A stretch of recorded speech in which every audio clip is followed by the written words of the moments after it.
Our first module for this section focuses on the skill of facilitating group discussions, which is one of the key strategies for supporting interactive teaching. So we're going to explore some of the principles and practices that are involved. To start, we will look at some of the foundational research in education and substance use prevention that have shown why interactive teaching is so important to learning and to positive and healthy outcomes.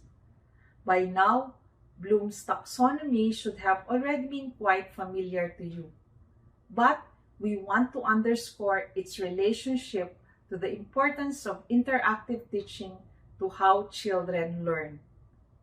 Bloom's taxonomy covers three major domains.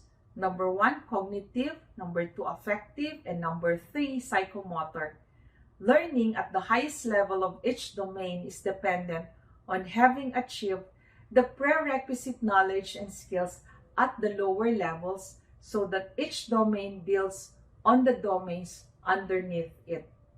This means understanding is built on being able to remember information, for instance, and once there is understanding, one will be better able to apply that information in the appropriate situation and then to analyze and evaluate its effects. Such an assessment then allows us to apply this information to another situation. This image is a modification of Bloom's original work. What is important for understanding the learning process is that there is a cognitive or mental process that involves not only knowledge attainment but must include comprehension, critical thinking skills, awareness and growth in attitudes, emotions and feelings, and the ability to physically manipulate tools and instruments. Furthermore, this process must be reflective of the individual's stage of development across the lifespan. This slide displays student information and skill retention rates based on the type of teaching strategies used. We will be focusing on discussion, practice doing, and teach others. To me, it is striking that students' retention jumps to 50% when they are engaged in discussion, then to 75% when they have opportunities to practice doing something with the information, and then to 90% when students teach others. This is why we will be focusing on these three strategies. One of the key principles of effective school prevention is the way in which the selected curriculum is implemented in the classroom. The international standards on drug use prevention describe interventions that have been found to result in positive prevention outcomes by scientific evidence.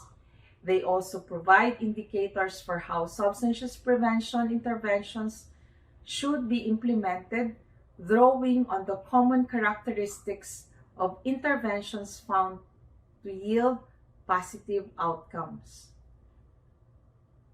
One such intervention is the classroom-based manualized substance use prevention curriculum, which focuses on the development of positive personal and social skills.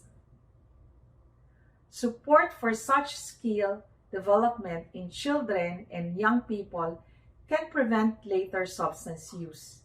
They also influence substance use-related risk factors such as commitment to school, academic performance, self-esteem and mental well-being, and resistance skills. Characteristics associated with positive prevention outcomes in K-12 implementation include: number 1, being delivered by trained teachers or facilitators, and number 2, use of interactive teaching methods. Interactive methods include activities that engage students in learning and practicing a range of personal and social skills. As noted in the International Standards on Drug Use Prevention, All evidence-based manualized curricula include interactive instructional strategies to teach personal and social skills such as how to make decisions based on factual information, how to communicate effectively, and particularly how to avoid substance use when in situations such as parties where substances are made available. The research underlying the UNODC standards indicates that just providing information to students doesn't result in their embracing and or using the information presented to them or developing the social skills considered preventive factors for substance use. The benefits of using interactive teaching strategies include strengthening students' critical thinking skills, promoting self-reflection, and resulting in students applying their new knowledge in their lives.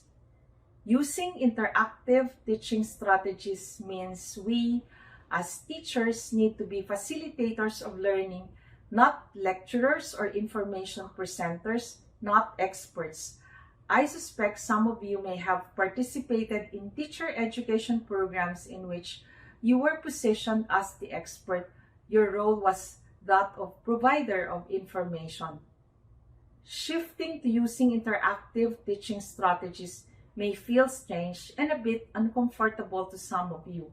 I hope that you will eventually be at ease as we explore, experience, and practice the most common interactive teaching strategies found in evidence-based substance use prevention curricula.